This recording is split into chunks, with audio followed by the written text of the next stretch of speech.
नमस्कार दोस्तों, आज मैं आपको मल्लिकार्जुन ज्योतिर्लिंग से 10 किलोमीटर दूर कृष्णा नदी के किनारे बसी एक रहस्यमय गुफा के दर्शन कराऊंगा, जो अक्का महादेवी गुफा के नाम से प्रसिद्ध है।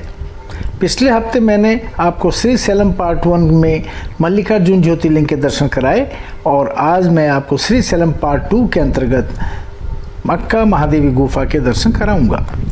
श्री शैलम की पवित्र धरती और मल्लिकार्जुन ज्योतिर्लिंग की महिमा और कृष्णा नदी के किनारे बसी एक रहस्यमय गुफा, यही है अक्का महादेवी गुफा, जहां 12वीं शताब्दी की महान संत ने गहन तपस्या कर भगवान शिव में स्वयं को विलीन कर दिया था।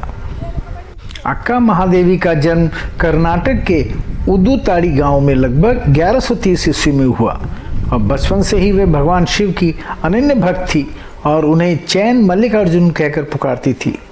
उनका विवाह राजवंश में राजा कौशिक से हुआ था और राजमहल का वैभव व सांसारिक बंधन उन्हें कभी आकर्षित नहीं कर पाया। विवाह के कुछ दिनों बाद ही उन्होंने सब कुछ त्याग दिया और दिगंबर साध्वी के रूप में भक्ति मार्ग को चुन लिया।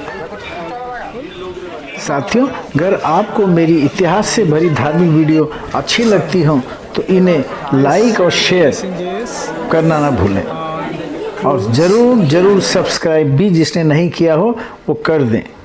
जैसा कि मैंने बताया पहले कि मल्लिकार्जुन ज्योतिर्लिंग से 10 किलोमीटर दूर ये अक्का महादेवी गुफाएं हैं और जिसकी दर्शन के लिए हम अब क्रूज़ में बैठ चुके हैं। चलिए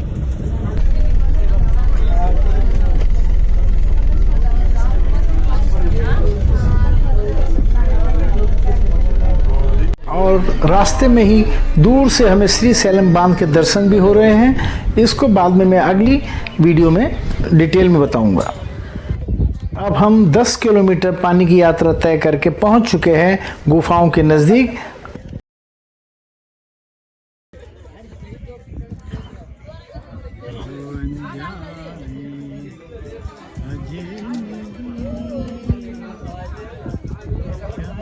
और ये प्रकृति का क्या सुंदर नज़ारा देखिए, पानी और ये गुफाएं आपके सामने नजर आ रही हैं।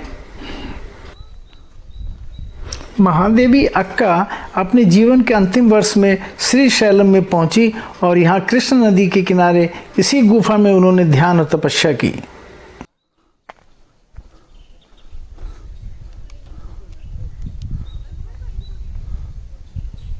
हमारे साथ ज़्यादातर भक्तजन कन्नड़ भाषा के थे, तो थोड़ा सा हमें समझने में उनकी भाषा में दिक्कत आ रही थी, फिर भी हमारा काम चल गया। इस गुफा का महत्व आपको बता दें कि इसके अंदर एक प्राकृतिक शिवलिंग है जिसकी पूजा भक्त बड़े श्रद्धा भाव से करते हैं और कहा जाता है कि यहीं अक्का महादेवी ने समाधि की प्राप्त की और भगवान शिव से मिलन किया। और जब आप गुफा में प्रवेश करते हैं तो वहाँ की शांति, ठंडी हवा और जलती हुई दीपक की लौ आपको एक अलग ही आध्यात्मिक अनुभूति कराती है। भक्त कहते हैं यहाँ बैठकर ओम नमो शिवाय का जाप करने से मन को तुरंत शांति मिलती है। यह अक्का महादेवी गुफा सिर्फ एक धार्मिक स्थान नहीं, यह भक्ति, त्याग और आध्यात्मिक शक्ति का जीवंत प्रतीक है। यहाँ आकर हर कोई यही अनुभव करता है कि जब मन शिव में लीन हो तो संसार का हर मोह तुच्छ हो जाता है। और अब ये पब्लिक गुफाओं को निहारती हुई कुछ ही देर में हमारे जो गाइड हैं वो आकर हमको ब्रीफ करेंगे। अच्छा मंदिर है।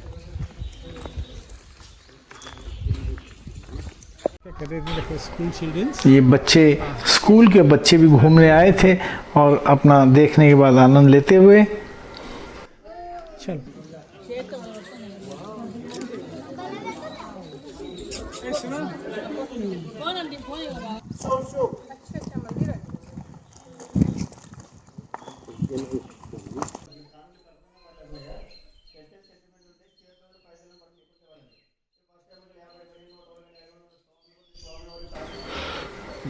ये गाइड अब हमें निर्देश देते हुए और यहाँ के बारे में कुछ कन्नड़ भाषा में समझाते हुए जो हमने थोड़ा बहुत एक दूसरे से पूछकर जानकारी ली। ये सामने साक्षात देवी की प्रतिमा, अक्का देवी की प्रतिमा।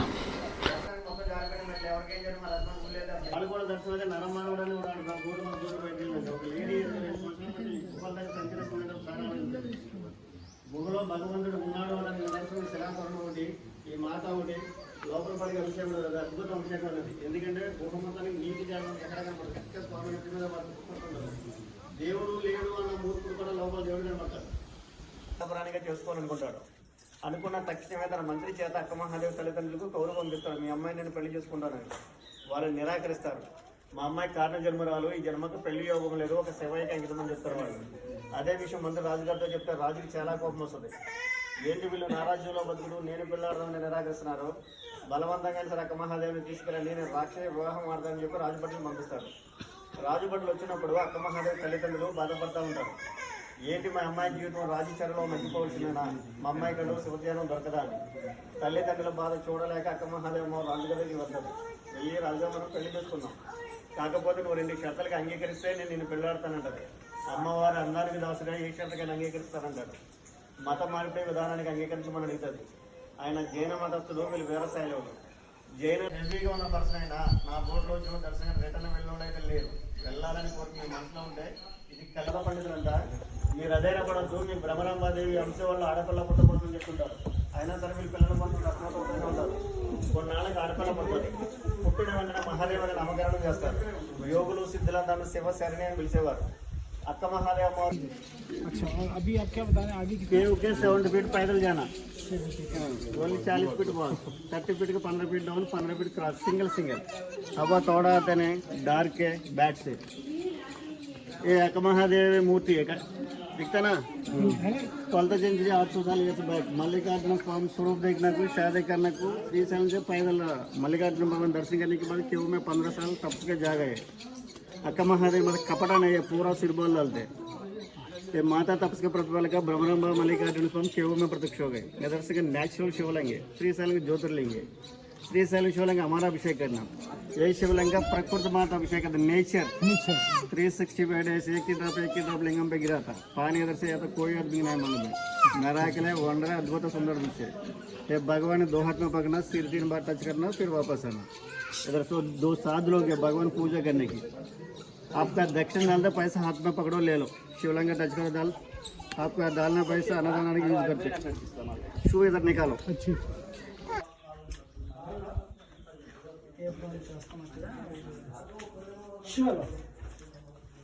यही से स्टार्ट। ध्यान मंदिर साथियों, गुफा के अंदर प्रवेश करने के बाद हमें एहसास हुआ कि यहाँ पे प्रकाश की कोई खास व्यवस्था नहीं थी, जो एक बड़ा रिस्की हमें लगा। तो मेरी यहाँ की सरकार, यहाँ के जो जनप्रतिनिधि हैं, उनसे गुजारिश है कि वो यहाँ पे मध्यम गति की प्रकाश की व्यवस्था जरूर करें, ताकि भविष्य में कोई घटनाएं न घटित हों और ज़्यादा से ज़्यादा भक्तजन इस गुफा में आके अक्का महादेवी की दर्शन कर सके। किसी को लाओ तो किस ढंग से लाना है, नहीं लाना है। ये नहीं कि यहाँ पे अंदर अपने आके ब्रेक लगा दो।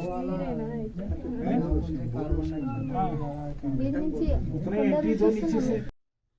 Friends, see we are in the cave. Suffocation. हर हर महादेव। हर हर महादेव। जय शंभू शंकर। हर हर महादेव। आखिरकार साथियों, हमने गुफा के अंत में जाकर वो शिवलिंग के दर्शन कर ही लिए और हमारी यात्रा पूर्ण हुई। अब हम वापसी की ओर चलते हैं। हर हर महादेव। इधर की भी दिखा, मैं इधर बोला थोड़ा सा। हाँ, लाइक दिस। ఇప్పుడు మనం ఒకేసారి వెళ్ళి దర్శనం చేసుకుని మన అంతా శ్వాస మొత్తం మనం పీల్చి వదిలింది మొత్తం అక్కడే ఉంది. చెమట గాలి లేదు కదా లోపల. అది కాక ఈ డబ్బులకి స్మెల్ చెప్పారు, ఆయన చెప్పారు కూడా. మేము ఇంత దూరం వచ్చి దండం పెట్టుకుంటాం. లోపల స్మెల్ కొంచెం డిఫరెంట్ ఉంది.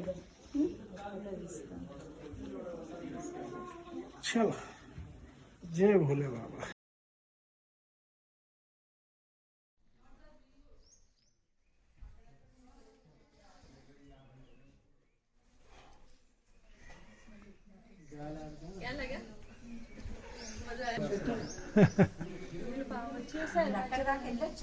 దగ్గరికి వెళ్ళాం అంటే అంత ఎక్కువ ఉన్నారు. जन्म बागुన్నారు అక్కడ ఉంటే మేము కూడా एक्सपीरियंस बताओ थोड़ा हैं जो अंदर से आए। मैं मराठी से बात कर सकूं, मुंबई से भैया। अच्छा हां यू कैन ट्राई हैं। चलो भाई फिर शिवलिंग बहुत खूबसूरत है, एक्चुअली छोटा सा है पर बहुत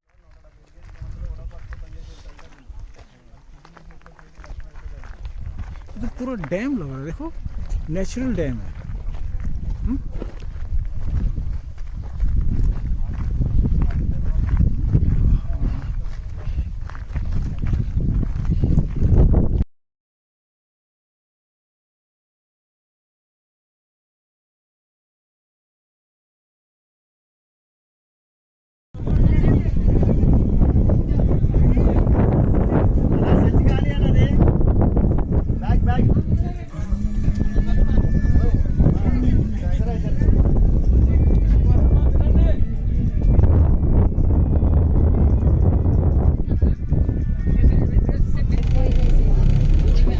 आप क्रूज की वापसी के जाने की तैयारी में, ये तैयार होता हुआ क्रूज, बाकी बचे हुए पब्लिक का इंतजार करते हुए।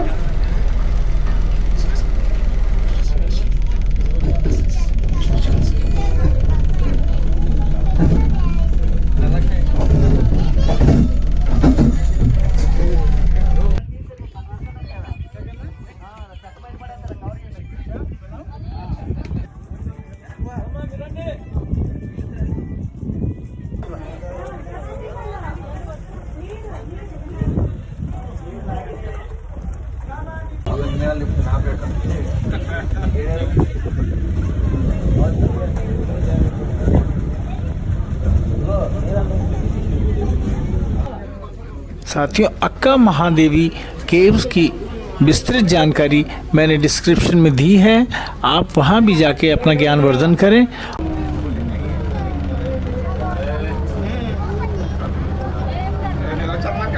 अक्का महादेवी का जन्म स्थान उदुताड़ी कर्नाटक में।